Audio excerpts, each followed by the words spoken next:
اعوذ باللہ من الشیطان الرجیم، بسم اللہ الرحمن الرحیم۔ قندیل یوٹیوب چینل دیکھنے والے ناظرین کی خدمت میں آداب عرض ہے۔ ناظرین، 19ویں صدی کے نصف میں آزادی کی تحریک دنیا میں عروج پر پہنچ چکی تھی۔ کئی اقوام اور کئی ممالک آزادی کے جدوجہد میں انتہائی تیز رفتاری سے آگے بڑھ رہے تھے، جس کی وجہ سے دنیا کے نقشے پر کئی ممالک وجود میں آئے، جن میں سے پاکستان، ہندوستان، چائنا، اسرائیل اور ملیشیا شامل تھے۔ ان ممالک کے اقوام نے مختلف نظریات کے تحت آزادی کی جنگیں لڑی۔ کئی قومی خود مختاری چاہتے تھے، کئی قومی نعرے کے ساتھ ساتھ مذہب کا نعرہ بھی بلند کر کے میدان میں اترے تھے، جن میں پاکستان اور اسرائیل نمایاں رہے۔ ہندوستان کے اکابرین انگریز سے آزادی چاہتے تھے، لیکن انگریز نے ہندوستان کے اندر اپنے حامیوں کا بالآخر ایک جماعت بنایا، جسے سن 1906 میں عروج پہنچا اور جناب پرنس صدر الدین آغا خان نے پاکستان مسلم لیگ کی بنیاد ڈالی۔ ان میں تمام سرمایہ دار اور جاگیردار شامل تھے، جن کا ملک، وطن اور مذہب سے کوئی تعلق نہیں تھا، نہ یہ صاحب ایمان تھے، لیکن چونکہ یہ انگریز کے پروردہ تھے، اس لیے پروپیگنڈے کے ذریعے انگریز نے ان کو بلندی تک پہنچایا اور ان کے ذریعے ہندوستان کے اتحاد میں سوراخ کر کے اسے تقسیم کرنے میں کامیاب ہو گئے۔ جبکہ دوسری طرف اسرائیل یہودیت کا نعرہ لے کر میدان میں اترے تھے، اور وہ اپنے لیے خطہ بھی حاصل کرنا چاہتے تھے اور قوم اور مذہب کی سربلندی بھی چاہتے تھے۔ تیسری قوت چائنا کی تھی، جو بہت عرصے سے طالع آزما قوتوں کے خلاف نبرد آزما رہی اور مسلسل جدوجہد کرتی رہی، لیکن بالآخر ان کی جدوجہد کامیاب ہوئی اور وہ تقسیم ہوئے بغیر مکمل طور پر ماؤ زیدونگ کی قیادت میں آزاد ہوئے۔ اسی طرح ملیشیا بھی آزاد ہوا، لیکن ان کو مہاتیر جیسا رہنما ملا، اس لیے وہ بھی کچھ نہ کچھ بلندی پر پہنچے۔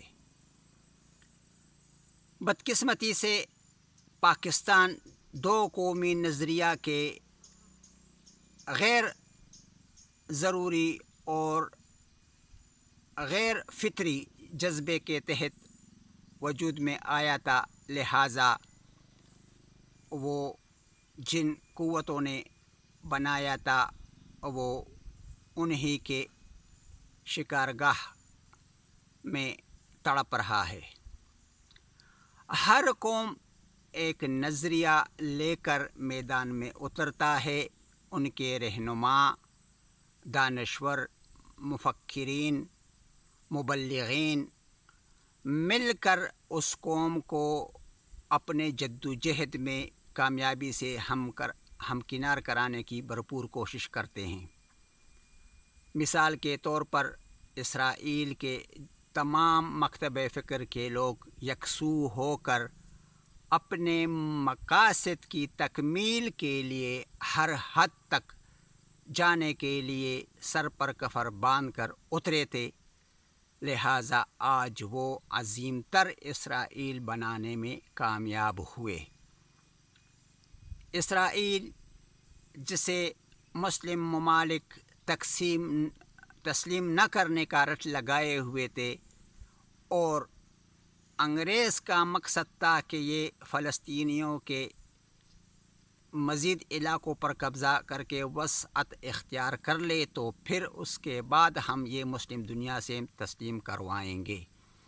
اگر مسلم دنیا اسرائیل کو تسلیم نہیں کر رہی تھی تو وہ بھی امریکہ اور برطانیہ کی مہربانی تھی۔ اب جب کہ یہ ممالک اسرائیل کو تسلیم کرنے لگے ہیں تو یہ بھی امریکی اور برطانوی دباؤ ہی کا نتیجہ ہے، جس سے صاف ظاہر ہو رہا ہے کہ امت مسلمہ کی لگامیں کہاں ہے۔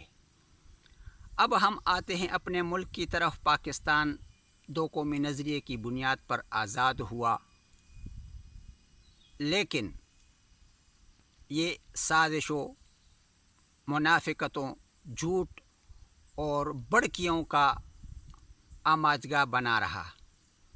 لیاقت علی خان کو روس کی طرف سے دعوت آئی، لیکن انگریز کی پروردہ اسٹیبلشمنٹ، اور اس وقت تو مسلمان جرنیل تھے ہی نہیں۔ جنرل مسروی اور جنرل گریسی پاکستان کے پہلے چیف آف آرمی سٹاف رہے تھے، لہٰذا انہوں نے پاکستان کی یہ کوششیں ناکام بنا دی اور روس نہ جانے نہیں دیا گیا جناب لیاقت علی خان کو۔ لیکن جب لیاقت علی خان امریکہ گئے اور وہ امریکی فریم ورک میں فٹ نہ آئے تو اسے قتل کر دیا گیا۔ یہ قتل کرنے والے کوئی غیر نہیں تھے، ہمارے اپنے ملک کے شاہ سوار اسٹیبلشمنٹ اور فوجی زعامات جو لیاقت علی خان کے قتل میں باقاعدہ ملوث رہے ہیں۔ حتیٰ کہ جس سپاہی کو لیاقت علی خان کے قاتل کو پکڑنا چاہیے تھا، اسے گولی مار کر جان بوجھ کر قتل کر دیا گیا، اور پھر وہ بھی نہ رہا جس نے قاتل کو گولی ماری تھی۔ یہ کھیل چونکہ ہماری خفیہ ایجنسیوں کا ہے، جنہیں یہ تمغے انگریزوں سے وراثت میں ملی ہوئی ہے، لہٰذا یہ کھیل آج 72 سال گزرنے کے باوجود جو کا تو جاری ہے۔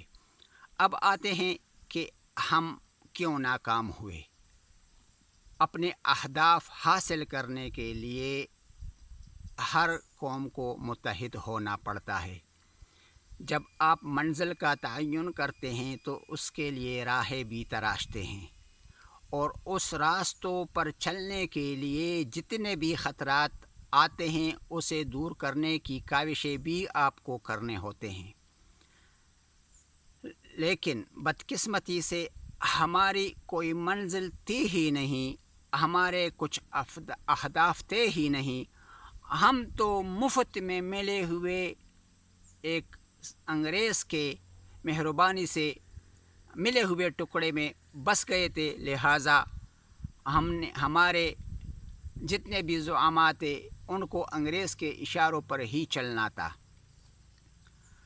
آج آپ دیکھ رہے ہیں کہ وہ قوتیں جو ہمیشہ انگریز کے پروردہ رہے ہیں اور کئی دہائیوں تک انگریز کے جاری مسلسل کھیل میں حصہ رہے ہیں، آج وہ اتنے نالا ہو گئے ہیں کہ جن قوتوں کے وہ اعلی کار تھے ان کے خلاف کلم کلا اعلان بغاوت کر چکے ہیں۔ لیکن یہاں سوال یہ پیدا ہوتا ہے کہ یہ جو اعلان بغاوت ہے اس میں آپ کس حد تک مخلص ہیں؟ مثال کے طور پر نواز شریف کہہ رہا ہے کہ جتنی بھی غلاظتیں ہوئی ہے، عدالتی، صحافتی،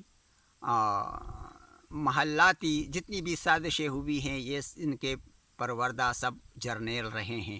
یہ ایک اٹل حقیقت ہے۔ لیکن اب سوال یہ پیدا ہوتا ہے کہ آپ اپنے وعدے میں کتنے سچے ہیں؟ اگر آپ اپنے وعدے میں سچے ہیں تو جو کچھ ہوا تھا آپ نے پہلے اپنی 35 سالہ حکمرانی کی معافی مانگنی ہے قوم سے۔ اس کے بعد آپ نے جتنے بھی اثاثے بنائے ہیں ان کو میدان میں لا کر ان کی وضاحت کرنی ہے۔ اس کے بعد آپ نے توبہ کرنا ہے بشمولیت اپنے تمام ممبران قومی اسمبلی، صوبائی اسمبلی و سینٹ کے، کہ آج کے بعد جو کچھ میں نے کیا میں اس سے توبہ کرتا ہوں اور آئندہ کے لیے نہ کرنے کا اقرار کرتا ہوں کہ آئندہ ہم ایسی کوتاہیاں نہیں کریں گے اور ہم اپنے قوم، ملک اور مذہب کے ساتھ مخلص ہیں۔ تو تب آپ کی جذباتی تقاریر کو جھرنگ لا سکے گی، ورنہ یہ بھی ہم کھیل کا ایک حصہ ہی سمجھیں گے، کیونکہ آپ لوگ جب اقتدار سے باہر ہوتے ہو تو جرنیلوں کے خلاف برملا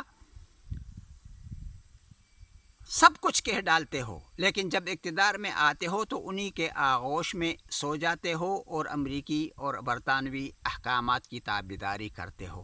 لہٰذا عوام سے گزارش ہے کہ اس دفعہ پونگ پونگ کر قدم رکھنے کی ضرورت ہے اور ان سیاسی زعماء کی بڑکیوں میں اور ان کی جرنیلوں کو دی گئی دھمکیوں میں نہ آئیں، کیونکہ یہ ماضی میں ہم کئی دفعہ یہ خمیازہ بھگت چکے ہیں کہ ہر بار ہمارے ساتھ کچھ نہ کچھ الٹ پلٹ ہو جاتا ہے اور ہم مزید دنستے جاتے ہیں۔ جس طرح عمران اینٹی اسٹیبلشمنٹ اور اینٹی جرنیل تھے، لیکن انہی کے آغوش میں اب فیڈرنگ پی رہے ہیں اور انہی کے گیت گا رہے ہیں۔ لہٰذا میں تو ذاتی طور پر انقلاب کے علاوہ کسی اور چیز پر راضی نہیں، لیکن اس کے باوجود بھی اگر کچھ حضرات کہتے ہیں کہ نہیں اصلاح ہو سکتی ہے، لیکن اصلاح تب ہو سکتی ہے کہ آپ تمام جرنیل اور بریگیڈیئر کو ملک اور اسلام کے عزیز تر مفاد کے لیے رخصت کر دو۔ ان کی اس ملک کو، اس قوم کو سرے سے ضرورت ہی نہیں ہے۔ ان سب کو باندھ کر یا امریکہ بھیج دیا جائے یا سمندر برد کر دیا جائے۔ اس کے بعد جتنے بھی سرکاری عہدوں پر تمام افسران ہیں ان کا بھی خاتمہ کرنا ضروری ہے۔ ہمارے پاس 22 کروڑ عوام ہیں جن میں بے تحاشا قابل ہے۔ ہمیں IMF، ورلڈ بینک اور امریکہ سے درآمد شدہ حضرات بالکل نہیں چاہیے۔ اگر اس بنیاد پر یہ ہمارے رہنما آگے چل کر نکلتے ہیں اور انقلاب لاتے ہیں تو بسم اللہ، یہ خاموش انقلاب ہمیں قبول ہے، ورنہ خونی انقلاب کے علاوہ ہمارا کوئی منزل نہیں، ہمارا کوئی مقام نہیں۔ قوم کی خودداری کے لیے ضروری ہے کہ یہ گھوڑے کے لگام اپنے ہاتھ میں لے، ورنہ یہی کھیل جاری رہے گا جو 72 سال سے جاری ہے۔ والسلام۔